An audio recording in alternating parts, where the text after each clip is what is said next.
summary because some of us joined late about intimacy, just the practical aspects. Then we can take questions. You can also take contributions from other persons. Okay.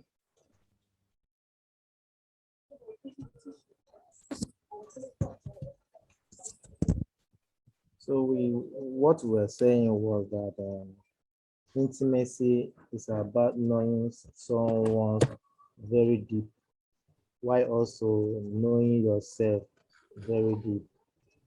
You can't know someone very deep and you don't know yourself. It's very mutual. So we say it's a conscious commitment. Every day, you must work on it. It's an act of love that goes far beyond the physical realm. It involves a certain of comfort in the relationship. It can be physical, emotional, spiritual, or mental. And there are some questions you must ask yourself to check if your intimacy with your partner is okay. Questions like, do you and your partner spend time exploring each other's interests? Do you and your partner make it a priority to communicate? Do you and your partner show one another affection regularly? Do you and your partner have inside jokes? Do you and your partner take advantage of opportunities throughout the day to talk or spend time with one another? It shouldn't be only when we are in the house, even while we are at work. Find time to call, find time to joke, find time to ask questions. So these things, if you have yes to all these questions, yes. But if you have no to some of the questions, you need to work on them. No relationship is very perfect. It's something we work every day. So issues can be in intimacy because partners have mismatched sex drives, many couples sexual problem, diabetes, cool.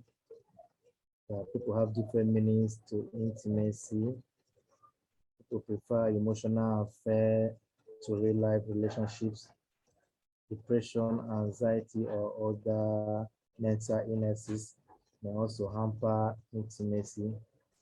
There's also this fear of intimacy. Fear of intimacy can be social phobia. Intimacy issues may stem from an individual disorder that makes it difficult to form close, intimate relationship. Many people with fear of intimacy resist close relationships, even in their own family. Is that bad? So we have issues with intimacy, like I said before. The typical issues we have like core belief about self. Some people believe they are unlovable, they don't deserve to be loved. So when a person feels he's unlovable, it becomes very difficult to even show love to some other person. Some people also have belief about another. My husband is selfish, doesn't care what I feel. He's self-absorbed. He cares all about himself. When you have this kind of stereotypes, it hampers intimacy also. Also, this called decisions about the relationship. All I get is crumbs, doesn't care about me, I will make mistake marrying you. When you start using such words to your spouse, then you are breaking the barriers to intimacy. Also, this core belief that inhibits the ability to recognize intimate communication when it's present. My desire doesn't matter. I don't deserve to be loved. You never give me time. So when you have this kind of subconscious belief, how do you now form a bond with your spouse? So just because you feel your relationship lack intimacy, that does not mean you and your partners are doomed. Building intimacy in a relationship is a process. And while some relationships create that foundation quickly, others take time. So don't feel that your own is are doomed and it didn't come down. No, some grow as time goes. That's why you see people, older couples, they are more stronger and the bond are stronger because as time goes on, they become more intimate. Explore your partner.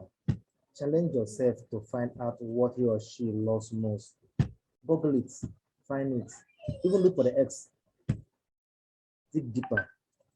It's not about the movie, the food. Try to know them very well. Make intimacy a priority. Take time. Learning more about your partner requires communication and time. It's hard to build intimacy when racing between work, errands, dealing with everyday issues, the children, the school, the rent, the bills. I understand. But also find a quiet time. So learn to listen. Some of us don't listen. We are busy with the phone, we are busy with the children, they're telling us something, we say, but they're not listening. People don't like it when they are talking to you and you're not listening. So listening is part of communication. Put away distractions. Find a quiet time. Be physical. Why intimacy is not the same thing as sex? Couples who are actually physically intimate may have easier time connecting on deeper level.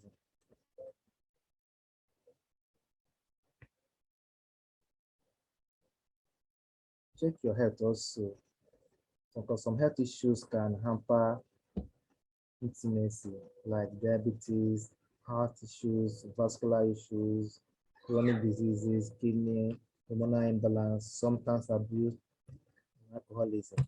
So find time to go on health checks, discipline yourself. As long as intimacy did not die because of a trauma or permanent severe mental condition, intimacy can typically be restored. Don't give up.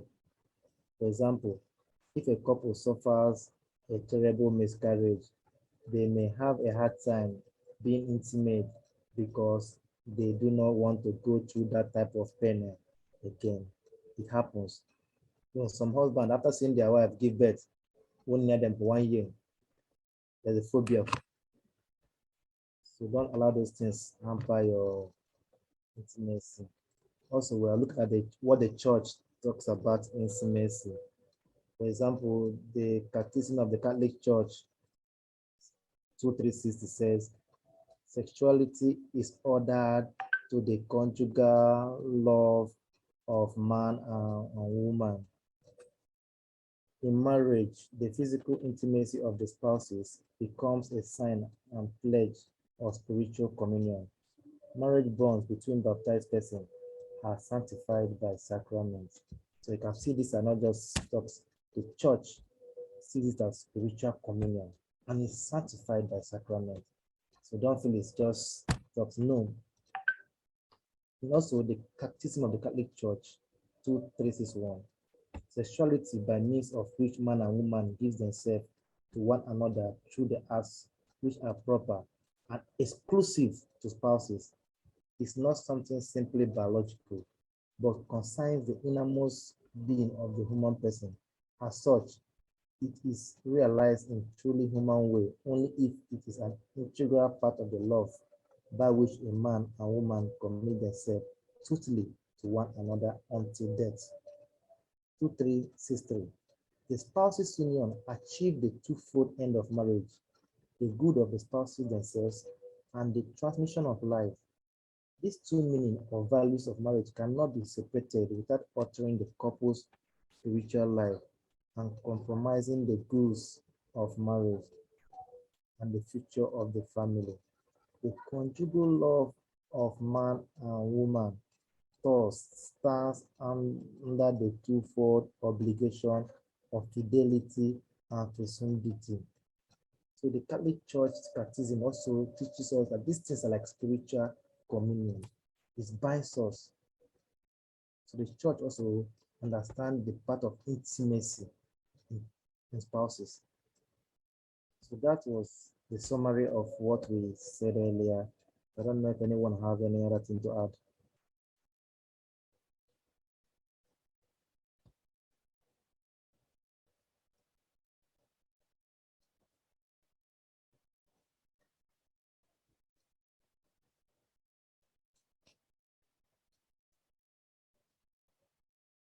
Hello?